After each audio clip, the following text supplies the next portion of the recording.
Welcome back to the Value Blueprint, the show where we talk about what it really takes to grow a business that scales, lasts, and leads, without, of course, losing your culture, your team, and your sanity along the way. I'm Shayla, and today we're digging into the power of alignment. When companies scale, we tend to focus on revenue, products, operations, but it's often the people side that quietly slows things down. And to pack this, today I'm thrilled to be joined with Patti Durand, leadership strategist, author of The Future Leader, and a powerful voice in building cultures that actually work at scale through her business, Bright Track Consulting. Patti turns those conversations into clear, hope filled plans. Welcome, Patti. Thank you. It's good to be here. And we've got so many great questions, so many conversations I want to have with you today. I want to just dive right into it. Um, Patty, I'm curious. So, when you hear the term people bottleneck, what does that mean to you, and where do you typically see it showing up in growing businesses? Yeah, this is a term actually, and Shayla, truth be told, I had to check in with you and say like, okay, remind me what you're talking about. So, great example, just as a sidebar of the nature of vocabulary in business, and Yes. that sometimes we get into like slangs or technical things that people need to like check in and say, are we talking about the same thing? But that actually leads to really the point. Ultimately, in business, as we are growing, as we are changing, as we are introducing new people, we may not be singing from the same songbook. We may not be understanding each other. And so it creates this challenge where you're attempting to do things, but it's the lack of clarity and misalignment that can really hold things back. Yeah, I love that answer, and I appreciate you sharing that because yeah, I feel like we throw so many buzzwords around these days that it can be that alone. It's like, are we talking about the same thing? Does KPI mean the same to you as it does to me, or vice versa? Truly. Yeah.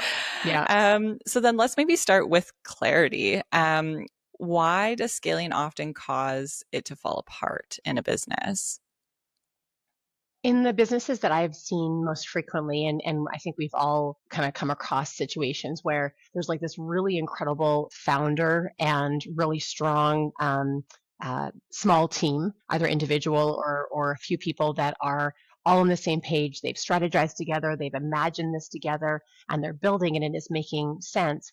But then once they add additional team members who are net new to the experience, things get misunderstood or are unsaid or at times have never even been verbalized.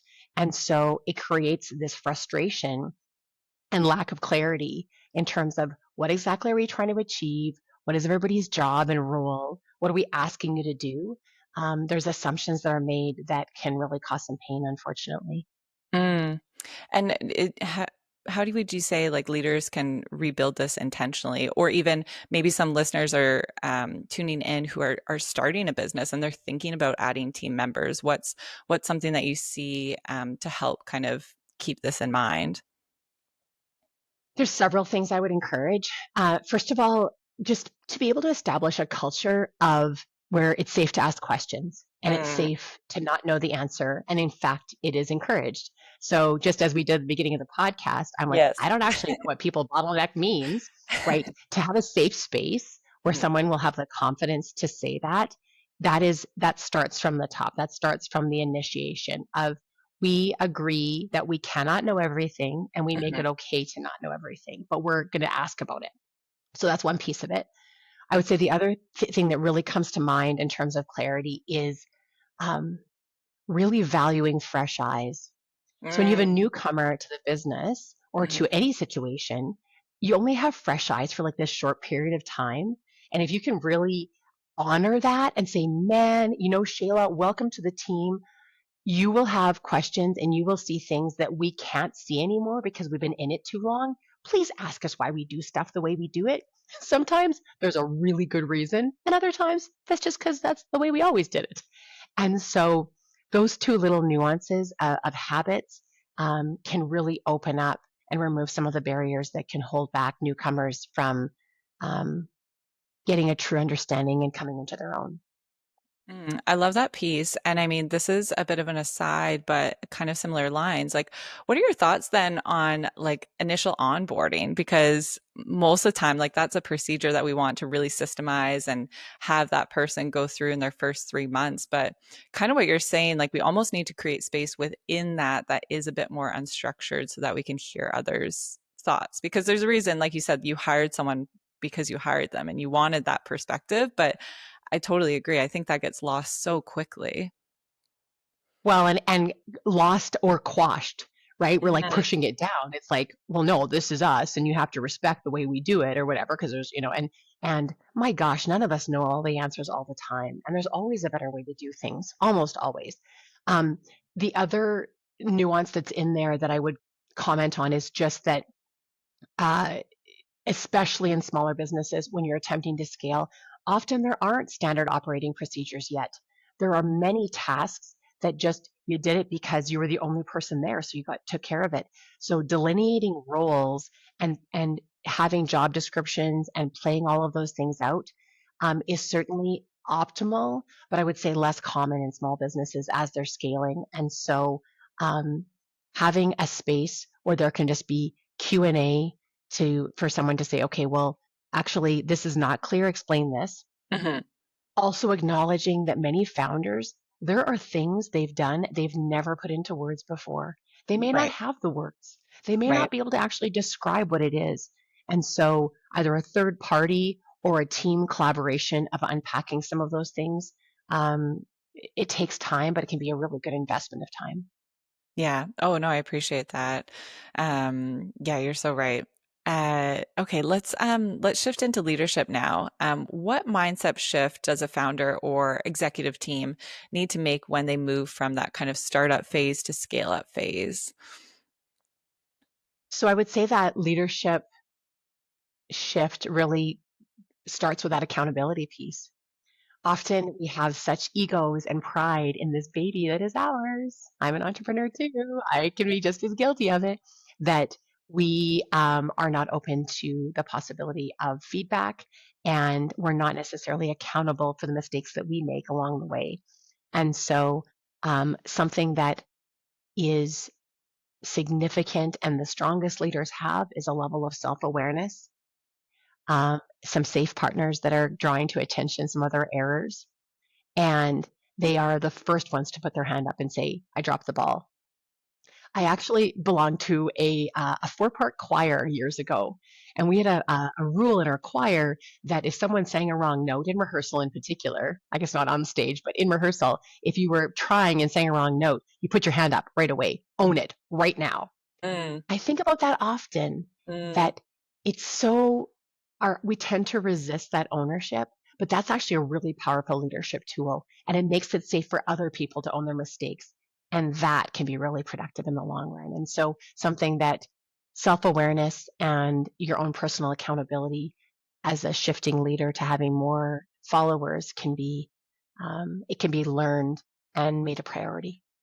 I love that because I found in my experience, working in small business, sometimes these mistakes are small, sometimes they're big, and they can have a dramatic impact. And I love that if you're starting with the small things and creating that space where people feel comfortable to have those conversations or own up to take ownership over a situation, it's an easier conversation. But oftentimes, unfortunately, that's not. And so when these big situations happen, there's so much more emotion behind it. And it just creates this awful snowball effect of things to come Yes. further down. Yeah. It's a muscle that can be built. It's a habit that can pay big dividends, and also encourage experimentation. Mhm. When it's okay to fail, you're more likely to try things, and that is Right. proven to be helpful in business. Right. And I want to go back to kind of the first point in your statement too. The thought of, creating opportunities for people on your team, where do you find that mindset shift for business owners to actually let their team kind of run with ideas and take on more responsibilities without feeling as a business owner that you're letting your business go in the hands of your, staff or team members like that in itself, like let's unpack that for a moment because I feel like that's a big barrier for a lot of business owners is to actually be able to delegate or let go of certain things to allow their company to flourish. Completely true. And but also pretty critical to manage and to get your head around. And so ultimately, uh, when you look at that controlling behavior is what I would kind of frame it as, and the inability to let go of things, it really comes back to that self-awareness piece. And so what is it exactly that I'm afraid of is a good question to ask yourself. What Mm. is it that I am completely indispensable and it's critical that I do personally? And what are some things that I can pass off and in fact would be better at? Um, it would be better if I did pass them off. So something that could be helpful in that example is to spend some time in there's some various work style or personality testing. One that comes to mind is Colby, or another would be 6 Types of Working Genius. Have a really good look at what your strengths are. Have a really good look at where you can really shine and thrive, and then do the same for your team members. That can be a safe way to say, actually, yeah, this is not going to be my strength. I'm going to be better over here, and I'm looking to you to do these things. Is it going to be easy? No, but we have this opportunity to hold people capable. And it is this beautiful thing where you put things in their hands and watch them, and you get to witness them flourish. And yeah, I think that it at some level there is a point where we just got to get over it. We just got to say, if we genuinely desire this future state, we need to get our head around this. But some coaching for that leader can be really helpful too, because they're going to have their own narratives in their head about um, what may or may not be done well, where they might fail, where the struggles are.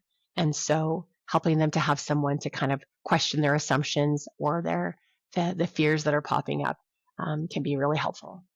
Yeah, I agree. I mean, I always find it funny when you're having a conversation with someone, and oftentimes with business owners, they've been putting in so much work, so much effort, and the conversation kind of starts with us anyway of I want to be able to take a week off and not worry that my business might struggle that week, or that I'm going to have to rebuild it, or that I can actually take time away from my Yes. phone.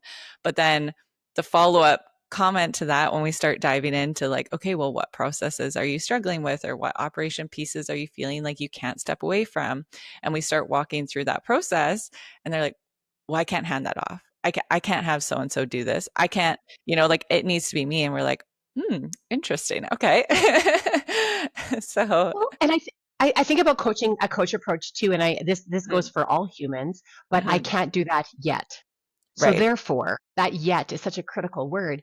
Mm, Therefore, so then what would it take for that to be possible? So what mhm, preparation, what training, what safety nets, whatever that could. So answer those questions to remove and shift that narrative of like I desire this, but it's not here yet. right. It's a little nuanced, but it can really help people to be more brave, maybe. I like that. And I like that for anyone listening too who's thinking, what in my business is holding me back, or what opportunities about am I preventing from giving over to a team member, is kind of going through that yourself, really, of asking like, why am I holding on to this? What would it take for me to let go? What do I need to put in place? Is it because it's the team member? Is it because there's not that clarity in what you're asking them to do? Is it not the understanding of expectations? So I think that's also a powerful tool for people to kind of do some self-reflection on as well. Can be. The other thing that comes to mind is I just want to give some compassion to the leaders in terms Yes. of so often founders are really successful through micromanagement. They do Mm, everything, and it creates a lot of stress in terms of to try to reach that success that they are, it only works if they do everything. And so just to like acknowledge that can be pretty helpful, and just say, you know what, you got here through this, but your desired future will require a change. So the saying is, what got you here won't get you there. right. I love And that. just acknowledging that. Yeah, no, that's a really great point. Let's kind of shift focus to kind of team culture, and we've touched on this a little bit already. But how would you kind of define culture, and what does a healthy culture synergy look like? Gosh, culture is like, I mean, there's books, entire books on it, right? So, We're opening so Pandora's box here. yeah, fair.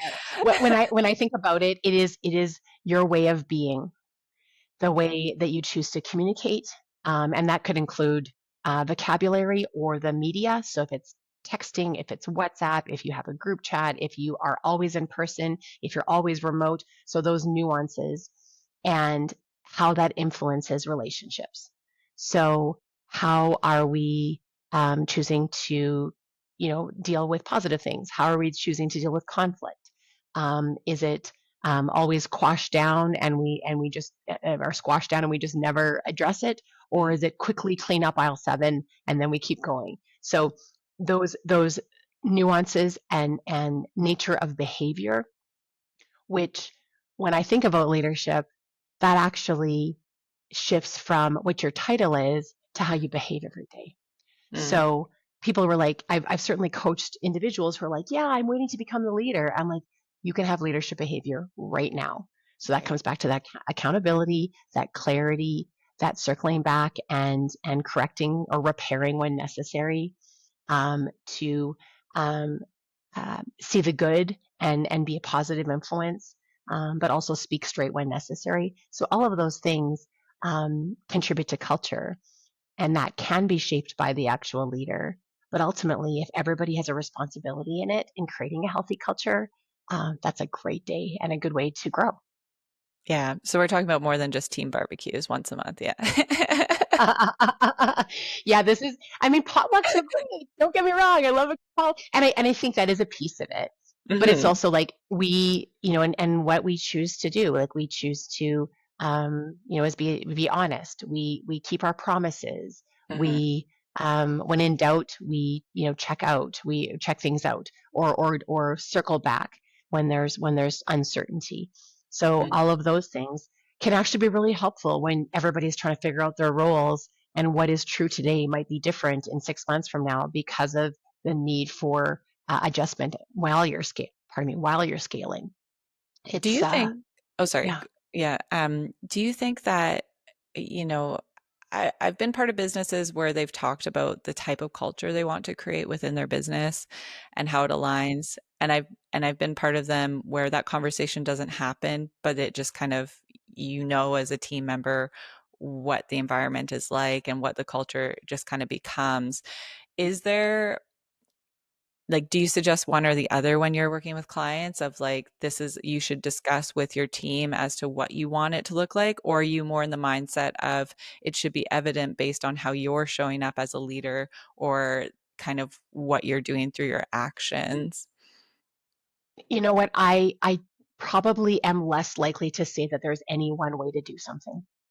Fair. I think that for each company, they will find the most perfect way for them, though there's no perfection's unlikely, right? What is best suited to them. Hmm. And so in some instances, they have a great culture, but they just haven't named it. It Hmm. hasn't been acknowledged, but to document it a little bit and just say like, who are we and how do we behave and how do we treat each other, Hmm. can be really helpful. In other cases, it has not been acknowledged as a priority, and really does need to have some reconstruction and some conversation around. Okay, we're going to choose to do this, and Hmm. so it's about building, um, kind of after the fact when they realize that it's missing or hasn't been a particularly valued piece of function. It's something that needs a little bit more attention. So I, yeah, I don't know that I can say that there's like a way. And I probably will buck if anybody does say that. This is the way you have to do something. I'm like, Yeah. really? Are you sure? There's generally some proven things that are helpful, but and I don't think culture and establishing is any different. Yeah, no, I think that's a great answer.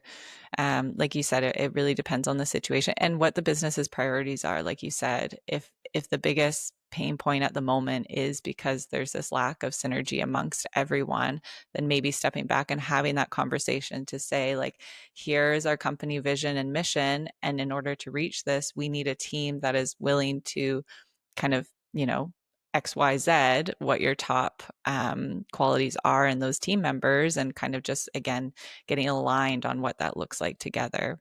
But at the same time, Absolutely. if that's not a pain point for someone, then there's also no harm in continuing to grow and keep fostering an environment that is capturing all the characteristics you want in it. Completely. And I mean, that goes into value statements as well. Like Mm, we believe this is what our priorities are. This is and just naming those things because I don't know I'm confident that you cannot assume that everybody around the table shares those same core values. mhm. There might be threads where it appears similar, but getting more clear about that and naming it as an organization.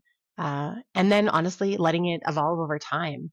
Some things that you believe to be a priority at one time are either not feasible or relevant later on. And so just revisiting that, um, it's a continuum. It's not ever a finish line that's ever crossed. Well, and I think to adding to that again and going back to what you said about for each business, this is going to look different. So even though Amazon or Google creates a culture of this and they're a very successful company, doesn't mean that by you just saying this is what we want to have is going to have the same impact. Completely. Yeah, it's about behavior. It's about reinforcing it. And having an ability when the behavior isn't matching to hold accountable. And not Right. about like hauling someone into the office and giving them stripping them down in terms of, yeah, verbal lashing kind of thing. Yes. But more so about saying, okay, so we committed to this. Um, let's revisit. Right. Yeah. I like that follow-up piece too to it. So what would you say then is a practical way to start identifying where misalignment might be kind of hiding in a business? Yeah. Oh gosh. I think so. So in some of the process that when I work with clients, what I tend to do is I'll spend time interviewing individuals one on one, and I'm listening for the threads of misalignment. I'm looking for the gaps. I'm listening for okay, this person believes this, this person believes this. These are like pretty much opposite.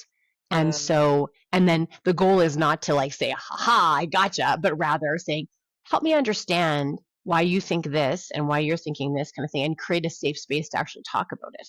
So that's one mm, process. But I would say if you think about in your business without necessarily involving a third party, if there's like a pain point or an annoyance or like something that is consistently not meeting with your expectations, it's a pretty good example. It's a pretty good clue, a red flag that like, okay, something's not aligning here. The kicker is to trust good intent. Because the reality is, very few people are getting out of bed in the morning saying, ha, I'm going to make Shayla's life awful today. mm. No, right? Like Yeah. I'm doing my best, Mhm. but and with good intent. So the practice and from a leadership perspective, when you're trying to gain alignment, really comes back from whatever anger or frustration you're feeling to make sure that you've given that time to settle down and then come back into the conversation and say, help me understand what happened here. Tell me more about what your intent was, where you were aiming, and then give them space for that because um, there's no way we can understand necessarily all the thought processes. It requires conversation. And sometimes it requires some help with that conversation. Again, like a third party or facilitator, if it's become a significant friction. But ideally, you're dealing with the little things in that way. And the words I love, tell me more, help me understand, say more. Those three little Mhm. lines are powerful to help people unpack what it is has gone wrong or how they interpreted it. And then to like, oh, okay, so we're not on the same page here. How are we going to get on the same page? And continually cleaning that up and continually anticipating that it will happen because it will. That's the powerful part. Oh, I love that. Okay, say those three questions again because I think those do have a huge impact, and I want people to really remember what those were. Sure. So help me understand, tell me more, say more. Mm. I love that. And I love that they're open questions because when you give someone more opportunity to explain or to understand them, I think it brings out those hidden points that you were talking about that you might not get if you're just talking about the surface level problem at hand. So yeah, I love those. Great point there. And it Um, goes both ways. I'm just going to add a mm, little bit. It goes both yeah. ways. So that can be leader to follower, that can be follower to leader. Okay, Right. you gave me these instructions, right? Shayla, you sent me this people Yeah. bottleneck, and I'm like, help me understand. What does that mean to you? If I'm Yeah. supposed to be the subject matter expert and I'm not sure what we're talking about, that's a problem. But it happens all the time. We are speaking English, we are fluent in the language or whatever language we're communicating in. And so, therefore, we assume we understand. And that's where things can really go off the rails. And we have the opportunity to circle back and check in. I love that. And so one final question then, which is similar to the one I just asked, but I want to just really drive this point home. What's one question that every founder or leader should be asking themselves maybe right now about their team to be able to really leverage the power of alignment going into their next kind of goal or phase or year?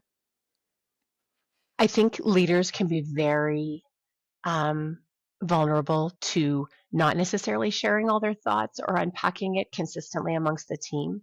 So that would be a question I would ask myself as a leader is what information do I hold or idea do I have or vision do I am I considering that I have not fully communicated so that everybody can understand and be thinking in that same way or ask questions about it.